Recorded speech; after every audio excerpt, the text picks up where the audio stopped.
The first constitution that the Americans developed for themselves was not the one that came out of Philadelphia in 1787. It was what was called the Articles of Confederation, which were put together in 1777, finally with enough approval to start functioning in 1781. But the Articles of Confederation were not a representative body in the sense that we will talk about throughout this week 2 lecture. The Articles set up a national government that had one body only, Congress.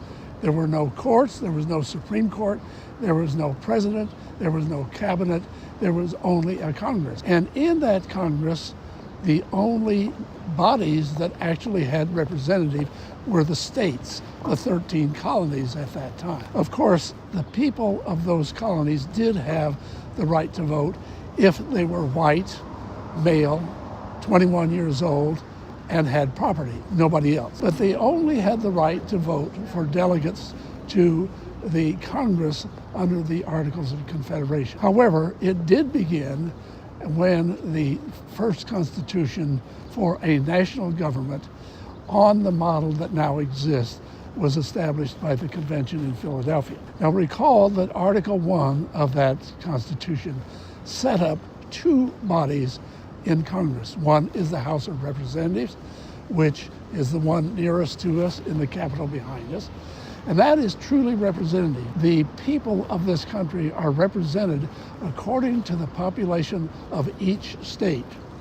And there is only one deviation from that idea of equal representation. In order to make sure that every state had representation, the Constitution had to guarantee that each state would have at least one representative in Congress, because there were small states that if you went by equality alone, some states would not have enough voters in order to qualify for a seat. So that's the one deviation.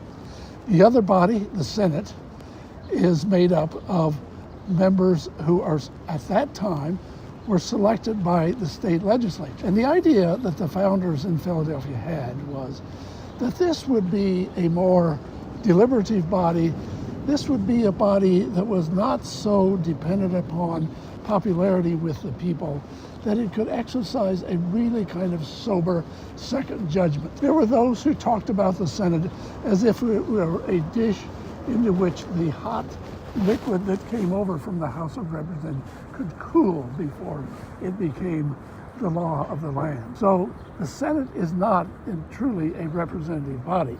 In fact, the small states in this country control the Senate a lot more than the larger states do, because everybody, whatever the size of the states, gets 2 seats. Now, this approach to representative government is a deviation, we must emphasize, from the aspiration that the founders had to have a truly representative government that would function through the medium of the people's representatives in a republic, because the House of Representatives is entirely excluded from the process by which justices of the Supreme Court and judges of the lower courts are selected. That is a proposition that exists entirely between the president and Congress.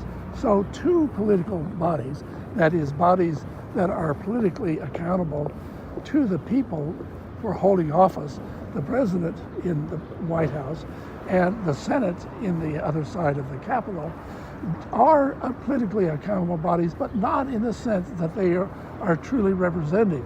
Because I will remind you, while the president is elected by all of the people of the country, the actual mechanism under the 12th Amendment is for the president to be elected by the Electoral College. And as you all no doubt are aware, there have been times in our history when the candidate for the presidency who won the national popular vote did not become president because of the mechanism of the Electoral College.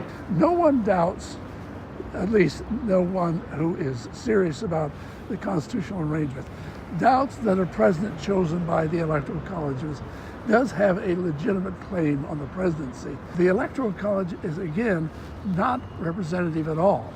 because it is made up of 538 electors. 435 of those electors are chosen by the people through the number they have in the House of Representatives. That's what the 435 comes.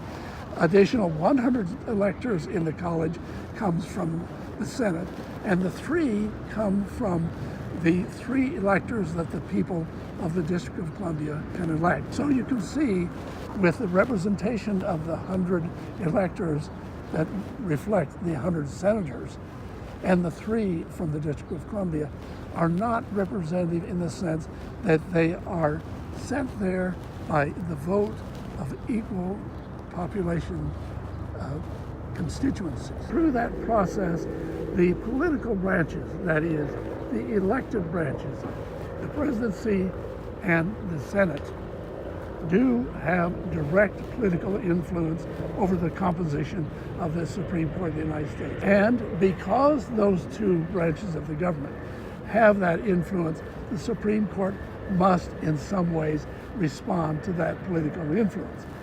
I will remind you, of course, that we spent a lot of time in week 1 talking about the true independence of the Supreme Court, guaranteed by life tenure, guaranteed by a guaranteed salary, guaranteed by the separation of powers that James Madison talked about, and that Alexander Hamilton talked about so eloquently in the Federalist Papers, the papers that were so persuasive in winning ratification of the Constitution. But again, let's point this out just for emphasis.